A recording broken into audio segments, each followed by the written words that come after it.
ಮದ್ವಿ ಮಾಡ್ಕೋಬೇಕು ಅಂತ ಅನ್ಕೊಂಡಿದ್ದ ಹುಡುಗಿಯಿಂದನ ಭೀಕರವಾಗಿ ಕೊಲ್ಲಲ್ಪಟ್ಟಿದ್ದ ಗಿರೀಶ್ 2003ರಾಗ ಇಡೀ ದೇಶನ ಬೆಚ್ಚಿ ಬೀಳುವಂತ ಒಂದು ಕೊಲೆ ನಡೆದಿತ್ತು. ಬೆಂಗಳೂರಿನ ಗಲ್ಲಿ ಗಲ್ಲಿ ಒಳಗೂ ಅದೊಂದ ಮಾತು ನಡೆದಿತ್ತು, ರಿಂಗ್ ರೋಡ್ ಮರ್ಡರ್ ಕೇಸ್.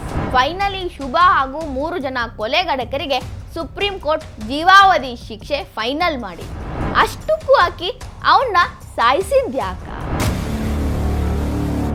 2003ರಾಗ ಇಡೀ ದೇಶಾದ್ಯಂತ ಸಂಚಲನ ಸೃಷ್ಟಿ ಮಾಡಿದಂಥ ಒಂದು ಕ್ರೈಮ್ ಕೇಸ್ ಮತ್ತೆ ಸುದ್ದಿ ಒಳಗೈತಿ. ಈ ಸ್ಟೋರಿ ಆ ಶುಭ ಅನ್ನೋ ಸುರಸುಂದರಿ ಕೇಸ್. ಯಾವ ಹುಡುಗಿ ತಾನು ಮದುವೆ ಆಗಬೇಕಾಗಿದ್ದ ಹುಡುಗನ್ನ ಎಂಗೇಜ್ಮೆಂಟ್ ಆಗಿ 3 ದಿನಕ್ಕ ಪ್ರಿಯಕರನ ಜೋಡಿ ಸೇರ್ಕೊಂಡು ಸಾಯಿಸ್ತಾಳಲ್ಲ, ಆ ಸ್ಟೋರಿ ಇಡೀ ರಾಜ್ಯನ ಆ ಶುಭಾಳ ರಾಕ್ಷಸಿಯ ಕೃತ್ಯಕ್ಕ ಬೆಚ್ಚಿ ಬಿದ್ದಿತ್ತು. ಹಿಂಗೂ ಕೊಲೆ ಮಾಡಬಹುದು ಅಂತ ಯೋಚನೆ ಮಾಡೋ ಹಂಗೆ ಮಾಡಿತ್ತು ಆ ಒಂದು ಕ್ರೈಮ್ ಕೇಸ್. ಎಂಗೇಜ್ಮೆಂಟ್ ಆಗಿ 3 ದಿನಕ್ಕೆ ಮದುವೆ ಮಾಡ್ಕೋಬೇಕಾಗಿದ್ದ ಹುಡುಗನ್ನ ಸಾಯಿಸ್ತಾಳು ಅಂದ್ರೆ ಅದು ಎಷ್ಟು ಕ್ರೂರತನ ಆಕಿ ಹೃದಯದೊಳಗಿರಬೇಡ. ಸಾಯಿಸಿ ಹೆಂಗಾನ ಮಾಡಿ ಕಾನೂನು ಕುಣಿಕೆಯಿಂದ ತಪ್ಪಿಸ್ಕೋಬೇಕು ಅಂತ ಅನ್ಕೊಂಡಿದ್ದ ಆ ಬೆಡಗಿಗೆ ನ್ಯಾಯ ದೇವತೆ ಕಣ್ಣು ತಪ್ಸಕ್ಕಾಗ್ಲಿಲ್ಲ. ಕೊನೆಗೂ ಆಕಿಗೆ ಜೈಲೇ ಗತಿ ಆಗೈತಿ. ಬರೀ 6 ವರ್ಷ 7 ವರ್ಷ ಅಲ್ಲ, ಜೀವಾವಧಿ ಶಿಕ್ಷೆ. ಆಕಿ ಸಾಯೋ ತಕ ಬರೀ ಜೈಲೊಳಗ ಇರಬೇಕು, ಜೈಲೊಳಗ ಕೊಳಿಬೇಕು. ಆಕಿಗೆ ಹೊರಗಿನ ಪ್ರಪಂಚದಾಗ ಬದುಕೋ ಅವಕಾಶನ ಇಲ್ಲ. 2003ರಾಗ ಕೊಲೆ ಮಾಡಿ 2014ರಾಗ ಬೇಲ್ ಮೇಲೆ ಹೊರಗೆ ಬಂದಿದ್ದ ಈಕಿಗೆ ಈಗ ಸುಪ್ರೀಂ ಕೋರ್ಟ್ ಮತ್ತೆ ಜೈಲು ಶಿಕ್ಷೆಗೆ ಗುರಿ ಮಾಡೈತಿ. ಆಕಿ ಬೇಲ್ನ ರದ್ದು ಮಾಡಿ 10 ದಿನದೊಳಗ ಆಕಿ ಬಂದ ಶರಣಾಗಬೇಕು ಅಂತ ಆರ್ಡರ್ ಪಾಸ್ ಮಾಡೈತಿ. ಯಾರಿಕಿ? ಏನಿದು ಶುಭ ಮರ್ಡರ್ ಕೇಸ್? ಇದಕ್ಕೆ ರಿಂಗ್ ರೋಡ್ ಮರ್ಡರ್ ಕೇಸ್ ಅಂತಾನೂ ಕರೀತಾರ. ಏನ್ ಈ ಸ್ಟೋರಿ ಒಂದು ಸಲ ನೆನಪಿಸ್ತೀನಿ ಬರ್ರಿ. 2003ರಾಗ ಗಿರೀಶ್ ಅನ್ನೋ ವ್ಯಕ್ತಿಯ ತಂದೆ ತಾಯಿ ಅವ ಮಗ ದೊಡ್ಡವಾಗನ ಮದುವೆ ಮಾಡೋನು ಅಂತ ಕನಸು ಕಟ್ಕೊಂಡು ಶುಭ ಅನ್ನೋ ಚಂದುಳ್ಳ ಚೆಲುವಿನ ಹುಡುಕ್ಯಾಡ್ತಾರ. 2003ರಾಗ ಶುಭಾಗ ಗಿರೀಶ್ಗ ಎಂಗೇಜ್ಮೆಂಟು ಮಾಡ್ತಾರ. ಎಂಗೇಜ್ಮೆಂಟ್ ಮಾಡಿ 3ನೇ ದಿನಕ್ಕೆ ಶುಭ ಗಿರೀಶ್ಗ ಫೋನ್ ಮಾಡಿ ನನ್ನ ಹೊರಗೆ ಊಟಕ್ಕೆ ಕರ್ಕೊಂಡು ಹೋಗ್ರಿ ಅಂತಾಳ. ಗಿರೀಶ್ ಆಕಿ ಜೋಡಿ 7 ಜನ್ಮದ ಕನಸು ಕಂಡಿರ್ತಾನ. ಮದುವೆ ಆದ್ಮೇಲೆ ಹಂಗೆ ಬದುಕಬೇಕು ಹಿಂಗೆ ಬದುಕಬೇಕು ಅಂತ ಕನಸುಗಳ ಗೋಪುರ ಕಟ್ಟಿಟ್ಟಿರ್ತಾನ. ಆದ್ರೆ ಅವನಿಗೆ ಕಿಂಚಿತ್ತೂ ಅನುಮಾನ ಬಂದಿರಲಿಲ್ಲ, ಈಕಿ ಗೋಪುರ ಕಟ್ಟಕ್ಕೆ ಸಹಾಯ ಮಾಡಕ್ಕೆ ಬಂದಿರೋ ಹುಡುಗಿ ಅಲ್ಲ, ನಾ ಕಟ್ಟಿರೋ ಪ್ರೀತಿ ಗೋಪುರ ಕೆಡುವ ಕೆದಾಳು ಅಂತ.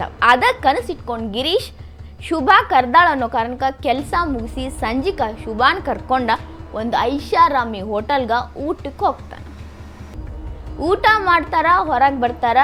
ಬರ್ಬೇಕಾದ್ರೆ ದಾರಿ ಒಳಗೆ ರಿಂಗ್ ರೋಡ್ ಹತ್ತಿಕ ಶುಭ ಗಾಡಿ ನಿಲ್ಲಿಸ್ರಿ ಅಂತಾಳ. ಗಿರೀಶ್ ಯಾಕಂತ ಕೇಳಿದ್ಕ ನಾನು ಪ್ಲೇನ್ ಹೋಗೋದನ್ನ ಪ್ಲೇನ್ ಲ್ಯಾಂಡ್ ಆಗೋದನ್ನ ನೋಡಬೇಕು, ಇಲ್ಲಿಂದ ಚಂದ ಕಾಣಿಸ್ತೈತಿ ವ್ಯೂ ಅಂತ ನನ್ನ ಫ್ರೆಂಡ್ಸ್ ಹೇಳ್ಯಾರ ಅಂತಾಳ. ಗಿರೀಶ್ ಆಕಿ ಮೇಲೆ ಪ್ರೀತಿ ಇಟ್ಕೊಂಡಿರ್ತಾನ, ಪ್ರೀತಿ ಮಾಡ್ತಿರ್ತಾನ. ಅದಕ್ಕಾಗಿ ನಾ ಪ್ರೀತಿ ಮಾಡೋ ಹುಡುಗಿ ಮದ್ವೆ ಆಗಕತ್ತಿರೋ ಹುಡುಗಿ ಏನೋ ಕೇಳ್ಯಾಳಂತ ಗಾಡಿ ನಿಲ್ಲಿಸಿ ಆಕಿ ಖುಷಿಗೋಸ್ಕರ ನೋಡು ಅಂತ ನಿಂತಿರ್ಬೇಕಾದ್ರೆ ಶುಭ ಮಾಡಿರೋ ಪ್ಲ್ಯಾನ್ ಎಕ್ಸಿಕ್ಯೂಟ್ ಆಗ್ತೈತಿ. ಇದೆಲ್ಲ ಆಗೋಕ್ಕಿಂತ ಮುಂಚೆ ಶುಭ ಒಂದು ಪ್ರೀ ಪ್ಲ್ಯಾನ್ ಮಾಡಿ ಗಿರೀಶ್ನ ಊಟ ಕರ್ಕೊಂಬಂದಿರ್ತಾಳ. ಶುಭ ಆಲ್ರೆಡಿ ಒಬ್ಬನ ಪ್ರೀತಿ ಮಾಡ್ತಿರ್ತಾಳ, ಅದು ಆಕಿಗಿನ್ನ 2 ವರ್ಷ ಸಣ್ಣವನ್ನ. ಶುಭ ಯಾವ ಕಾಲೇಜ್ನಾಗ ಓದಾಕತ್ತಿದ್ಲಲ್ಲ ಅದ ಕಾಲೇಜ್ನಾಗ ಆಕಿ ಜೂನಿಯರ್ ಅರುಣ್ ವರ್ಮಾ ಅನ್ನೋನ ಆಕಿ ಪ್ರೀತಿ ಮಾಡ್ತಿರ್ತಾಳ. ಆಕಿಗೆ ಎಂಗೇಜ್ಮೆಂಟ್ ಇಷ್ಟ ಇರಂಗಿಲ್ಲ, ಅರುಣ್ನ ಮದುವೆ ಆಗ್ಬೇಕಂತ ಇರ್ತೈತಿ. ಆದ್ರೆ ಶುಭ ಮನ್ಯಾಗ ಇದಕ್ಕೆಲ್ಲ ಒಪ್ಪಂಗಿಲ್ಲ. ಹಿಂಗಾಗಿ ಅನಿವಾರ್ಯತೆಯಿಂದ ಎಂಗೇಜ್ಮೆಂಟ್ ಮಾಡ್ಕೋಬೇಕಾಗ್ತೈತಿ. ಆದ್ರೆ ಅವನ್ನ ಹೆಂಗಾರ ಮಾಡಿ ಸಾಯಿಸಿ ವರುಣ್ ಜೊತೆ ಮದುವೆ ಆಗ್ಬೇಕು ಅನ್ನೋದು ಆಕಿ ಮುಖ್ಯ ಗುರಿ ಇರ್ತೈತಿ. ಆಕಿ ಪ್ಲಾನ್ ಮಾಡಿ ಅವನ್ನ ಸಾಯಿಸಾಕ ರೆಡಿ ಆಗಿರ್ತಾಳ. ಫೈನಲಿ ಆಕಿ ರಿಂಗ್ ರೋಡ್ ಒಳಗ ನಿಂತ ಮೇಲೆ ಅರುಣ್ಗ ಮೆಸೇಜ್ ಮಾಡ್ತಾಳ, ಅರುಣ್ ನಾವು ಇಲ್ಲಿ ನಿಂತೀವಿ, ನೀನು ಪ್ಲಾನ್ ಎಕ್ಸಿಕ್ಯೂಟ್ ಮಾಡು ಅಂತ. ಅರುಣ್ ಮತ್ತು ಅವನ ಕಸಿನ್ ಬ್ರದರ್ ದಿನೇಶ್ ಮತ್ತು ರೌಡಿ ಶೀಟರ್ ವೆಂಕಟೇಶ್ ಇವ್ರು 3 ಜನ ಹಿಂದಿನ ದಿನನ ಪ್ಲ್ಯಾನ್ ಮಾಡಿರ್ತಾರೆ, ಯಾವ ರೀತಿ ಅವ್ರ ಮೇಲೆ ಅಟ್ಯಾಕ್ ಮಾಡೋದು, ಅವನ್ನ ಹೆಂಗೆ ಸಾಯಿಸೋದು ಅಂತ. ಅದೇ ಪ್ಲ್ಯಾನ್ ಪ್ರಕಾರ ಬಂದು ಗಿರೀಶ್ ತಲೆಗೆ ಜೋರಾಗಿ ಕಬ್ಬಿಣದ ರಾಡ್ಲೆ ಹೊಡಿತಾರ. ಗಿರೀಶ್ ಅಲ್ಲೇ ಬಿದ್ದು ಹೋಗ್ತಾನ. ಆಗ 3 ಜನ ಅವ್ರ ಕಡೆ ಇದ್ದ ಹಣ ಕಾಸು ಒಡವೆನ ಎತ್ಕೊಂಡು ಓಡೋ ನಾಟಕ ಮಾಡ್ತಾರೆ. ಯಾಕಂದ್ರೆ ಯಾರಿಗೂ ಗೊತ್ತಾಗಬಾರ್ದು ಇದೊಂದು ಪ್ರೀ ಪ್ಲ್ಯಾನ್ ಮರ್ಡರ್ ಅಂತ. ಅಲ್ಲಿಂದ ಓಡ್ ಹೋದ್ಮೇಲೆ ಶುಭಾಳ ಅಸಲಿ ನಾಟಕ ಈಗ ಶುರು ಆಗ್ತೈತಿ. ಹಾಡಾಡ್ಕೊಂಡು ಅಳ್ತಾಳ, ಜೋರಾಗಿ ಅಳ್ತಾಳ, ಕಾಪಾಡ್ರಿ ಕಾಪಾಡ್ರಿ ಅಂತ ಕಿರ್ಚಾಡ್ತಾಳ. ಫೈನಲಿ ಯಾರೋ ಒಬ್ಬ ಕಾರ್ ನಿಲ್ಲಿಸಿ ಗಿರೀಶ್ನ ಕಾರ್ ಒಳಗೆ ಹಾಕೊಂಡು ಬಂದು ಅಪೋಲೋ ಹಾಸ್ಪಿಟಲ್ ಒಳಗೆ ಅಡ್ಮಿಟ್ ಮಾಡ್ತಾರೆ. ನೆಕ್ಸ್ಟ್ ಮೂಮೆಂಟ್ ಶುಭ ಗಿರೀಶ್ ಅಪ್ಪ ಅಮ್ಮಂಗೆ ಫೋನ್ ಮಾಡಿ, ಯಾರೋ ಹಿಂಗೆ ನಮ್ಮ ಮೇಲೆ ಅಟ್ಯಾಕ್ ಮಾಡಿದ್ರು ರೌಡಿಗಳು, ನಮ್ಮ ಹತ್ರ ಇದ್ದಿದ್ದು ಬಂಗಾರ ಎಲ್ಲ ಕಿತ್ಕೊಂಡು ಹೋಗ್ಯಾರ, ರೊಕ್ಕ ಕಿತ್ಕೊಂಡು ಹೋಗ್ಯಾರ. ಈಗ ಗಿರೀಶ್ ತಲೆಗೆ ಜೋರಾಗಿ ಪೆಟ್ಟು ಬಿದ್ದೈತಿ, ನಾ ಅಡ್ಮಿಟ್ ಮಾಡೀನಿ, ಅವನ್ನ ಕರ್ಕೊಂಡು ಬಂದಂತ ಹೇಳ್ತಾಳೆ. ಗಿರೀಶ್ ಅಪ್ಪ ಅಮ್ಮ ಗಾಬರಿಯಿಂದ ಹಾಸ್ಪಿಟ್ಲಿಗೆ ಓಡಿ ಬರ್ತಾರ. ಮಗ ಹೆಂಗಾರೆ ಮಾಡಿ ಉಳಿಲಿ ಅಂತ ಪ್ರಾರ್ಥನೆ ಮಾಡ್ತಿರ್ತಾರೆ. ಬಟ್ ವಿಧಿ ಆಟನ ಬ್ಯಾರೆ ಇತ್ತು. ನೆಕ್ಸ್ಟ್ ಡೇ ಅಂದರೆ ಎಂಗೇಜ್ಮೆಂಟ್ ಆಗಿ 4 ದಿನಕ್ಕೆ ಗಿರೀಶ್ ಸತ್ತು ಹೋಗ್ತಾನೆ. ಜೋರಾಗಿ ತಲೆಗೆ ಹೊಡೆದಿದ್ರಿಂದಾಗಿ ಸಾಕಷ್ಟು ಪ್ರಮಾಣದಾಗ ಬ್ಲಡ್ ಲಾಸ್ ಆಗಿ ಉಳಿಲಿಲ್ಲ ಅಂತ ಡಾಕ್ಟರ್ ಸ್ಟೇಟ್ಮೆಂಟ್ ಕೊಡ್ತಾರೆ. ಶುಭಾಳ ನಾಟಕ ಅತಿರೇಕಕ್ಕೆ ಹೋಗಿರ್ತೈತಿ. ಪೊಲೀಸರ ಮುಂದೂ ಆಕೆ ಒಬ್ಬಾಕಿ ಅಮಾಯಕಿ ಮುಗ್ಧೆ ತನ್ನ ಪ್ರೀತಿ ಪಾತ್ರನ ಕಳ್ಕೊಂಡಿರೋ ಥರ ಡ್ರಾಮಾ ಮಾಡ್ತಿರ್ತಾಳ. ಪೊಲೀಸರು ಆ ಮೂಮೆಂಟ್ಗೆ ಅದನ್ನ ನಂಬ್ತಾರ, ಮನೆಯವರು ಅದನ್ನ ಆ ಮೂಮೆಂಟಿಗೆ ನಂಬ್ತಾರ. ಬಟ್ ಗಿರೀಶ್ ಅವರ ತಂದೆ ಒಂದು FIR ರಿಜಿಸ್ಟರ್ ಮಾಡ್ತಾರ. ನನ್ನ ಮಗನ ಸಾವಿಗೆ ನ್ಯಾಯ ಸಿಗಾಕಬೇಕು ಅಂತ ಹೋರಾಡ್ತಾರ. 3 ತಿಂಗಳು ಕಳೆದು ಹೋಗುತ್ತಾ, ಒಂದು ಸುಳಿವು ಸಿಗಂಗಿಲ್ಲ. ಯಾರು ಸಾಯಿಸಿರಬಹುದು? ಗಿರೀಶ್ ಒಬ್ಬ ಸಾಮಾನ್ಯ ಮನುಷ್ಯ ಇರ್ತಾನ, ಅವನಿಗೆ ಯಾವುದೇ ರೀತಿ ಶತ್ರುಗಳಿರಂಗಿಲ್ಲ. ಯಾರು ಮಾಡಿರಬಹುದು? ಪೊಲೀಸರಿಗೆ ನಿದ್ದೆ ಬಿಟ್ಟು ಹುಡುಕಿದ್ರು ಏನೂ ಒಂದು ಸುಳಿವು ಸಿಗಂಗಿಲ್ಲ.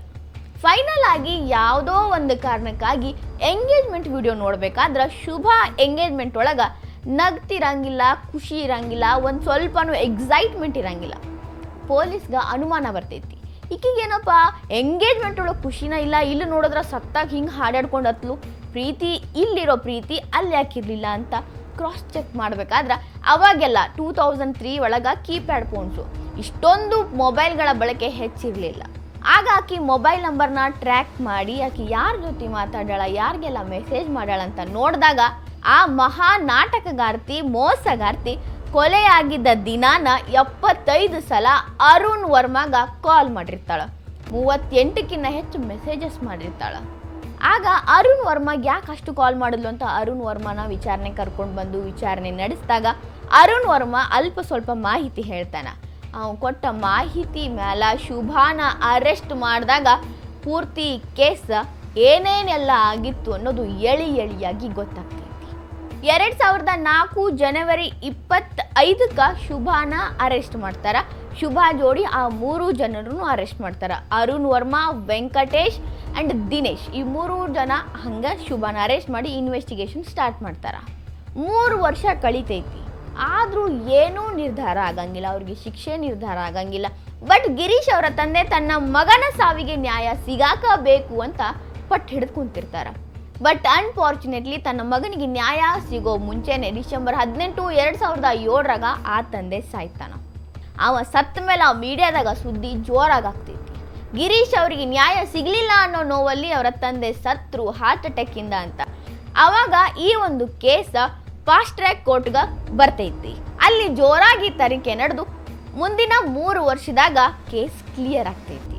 2010 ಈ 4 ಜನಕ್ಕೆ ಜೀವಾವಧಿ ಶಿಕ್ಷೆನ ವಿಧಿಸ್ತಾರ. ಆದ್ರೆ ಶುಭ ಈ ಕೇಸ್ನ ಹೈಕೋರ್ಟ್ಗೆ ತಗೊಂಡು ಹೋಗ್ತಾಳ. ಜೀವಾವಧಿ ಶಿಕ್ಷೆ ಒಪ್ಕೊಳ್ಳಲ್ದ. ಬಟ್ ಹೈಕೋರ್ಟ್ ಕೂಡ ಈ ಒಂದು ತೀರ್ಪನ್ನ ಎತ್ತಿ ಹಿಡಿತೈತಿ. ಅದ್ರ ಜೊತೆ ತಲಾ 25,000 ಅಂದ್ರೆ 4 ಜನಕ್ಕೆ 25,000 ದಂಡ ವಿಧಿಸ್ತೈತಿ. ಇಷ್ಟಕ್ಕೆ ಸುಮ್ಮಾಗ್ಲಿಲ್ಲ ಆ ಸುರಸುಂದರಿ ಶುಭ. 2014 ಸುಪ್ರೀಂ ಕೋರ್ಟ್ಗೆ ಹೋಗಿ ಹೆಂಗ ಮಾಡಿ ಬೇಲ್ ಪಡ್ಕೊಂಡ್ಬಿಡ್ತಾಳ. ಆ ಬೇಲ್ ಮೇಲೆ ಶುಭ ಈಗ ಹೊರಗಿದ್ಲು. ಆದ್ರೆ ಈಗ ಸುಪ್ರೀಂ ಕೋರ್ಟ್ ಆರ್ಡರ್ ಪಾಸ್ ಮಾಡೈತಿ. ಶುಭ 10 ದಿನದಾಗ ಬಂದ ಸರೆಂಡರ್ ಆಗಬೇಕು, ಜೀವಾವಧಿ ಶಿಕ್ಷೆಯನ್ನ ಅನುಭವಿಸಲೇಬೇಕು ಅಂತ. ಆ ಸುರಸುಂದರಿಗೆ ಫೈನಲಿ ಶಿಕ್ಷೆ ಆಗೈತಿ. ಕಾನೂನಿನಿಂದ ತಪ್ಪಿಸ್ಕೊಂಡು ತಿರುಗಾಡಬಹುದು ಅಂತ ಅನ್ಕೊಂಡಿದ್ದ ಆಕಿಗೆ ನ್ಯಾಯ ದೇವತೆ ಕಣ್ ತಪ್ಸಕ್ ಆಗ್ಲಿಲ್ಲ. ಕೊನೆಗೂ ಆ ಗಿರೀಶ್ ಆತ್ಮಕ್ಕೆ ಶಾಂತಿ ಸಿಕ್ಕೈತಿ. ಗಿರೀಶ್ಗೆ ನ್ಯಾಯ ಕೊಡಿಸ್ಬೇಕು ಅಂತ ಅನ್ಕೊಂಡೇ ಸತ್ತೋದ ಅವರ ತಂದೆ ಆತ್ಮಕ್ಕೂ ನ್ಯಾಯ ಸಿಕ್ಕೈತಿ. ಈ 4 ಮಂದಿ ಇಷ್ಟೆಲ್ಲ ಮಾಡ್ಯಾರಿಲ್ರಿ, ಆದ್ರೆ ಇವರು ರೌಡಿಗಳಲ್ಲ. ಯಾವುದೋ ಒಂದು ಮೂಮೆಂಟ್ ಒಳಗೆ ಈ ರೀತಿ ತಪ್ಪು ನಡೆದಿರ್ತೈತಿ. ಈಗಾಗ್ಲೂ ಬಹಳಷ್ಟು ಶಿಕ್ಷೆ ಅನುಭವಿಸ್ಯಾರ. ಜೈಲೊಳಗೂ ಒಳ್ಳೆಯ ಸ್ವಭಾವ ತೋರಿಸ್ಯಾರ. ಹೀಗಾಗಿ ಇವ್ರಿಗೆ ಕ್ಷಮಾದಾನ ಕೋರಾಕ ಹಕ್ಕೈತಿ ಅಂತ ಹೇಳ್ತಾರೆ. 8 ವಾರದಾಗ ಇವರೇನಾರೆ ಕ್ಷಮಾದಾನ ಅರ್ಜಿ ಹಾಕಿದ್ರು ಅಂದ್ರೆ ಅದನ್ನು ಗವರ್ನರ್ ಅವರು ಯಾವ ರೀತಿ ನೋಡ್ತಾರ, ಕ್ಷಮಾದಾನ ಕೊಡಬಹುದೇನು ಅಂತ ಯೋಚನೆ ಮಾಡ್ತಾರ ಅಥವಾ ಕ್ಷಮಾದಾನ ಕೊಟ್ಟ ಬಿಡ್ತಾರ, ಅದೆಲ್ಲ ಕಾದು ನೋಡಬೇಕು. ಈಗ ಶುಭ ಮತ್ತು ಇನ್ನುಳಿದ 3 ಮಂದಿ ಅಪರಾಧಿಗಳು ಸೇರಿಕೊಂಡು ಕ್ಷಮಾದಾನ ಅರ್ಜಿ ಹಾಕ್ತಾರು ಅಂತಲೂ ಅನ್ನಕತ್ತಾರ. ಮುಂದಿನ ದಿನದಾಗ ಈ ಕೇಸ್ ಇನ್ನು ಯಾವ ರೀತಿ ಸ್ವರೂಪ ಪಡ್ಕೋತೈತೋ ಕಾದು ನೋಡ್ಬೇಕಷ್ಟ. ಈ ರೀತಿ ಮಾಡಿ ತಪ್ಪಿಸ್ಕೋಬಹುದು ಅನ್ಕೊಳ್ಳೋ ಮಹಿಳೆಯರಿಗೂ ಹಾಗೂ ಪುರುಷರಿಗೂ ಒಂದು ಪಾಠ ಕಲಿಯುವಂಥ ಕೇಸ ಇದಾಗೈತಿ. ಈ ವಿಡಿಯೋ ನಿಮಗೆ ಇಷ್ಟ ಆಗಿದ್ರೆ ಲೈಕ್ ಮಾಡಿರಿ, ಶೇರ್ ಮಾಡಿರಿ, ಕಮೆಂಟ್ ಮಾಡಿರಿ. ಇನ್ನೂ ಇಂಥ ಹೆಚ್ಚಿನ ವಿಡಿಯೋ ನೋಡೋಕೆ ಹೊಸ ದಿಗಂತ ಡಿಜಿಟಲ್ ಚಾನೆಲ್ಗೆ ಸಬ್ಸ್ಕ್ರೈಬ್ ಆಗ್ರಿ.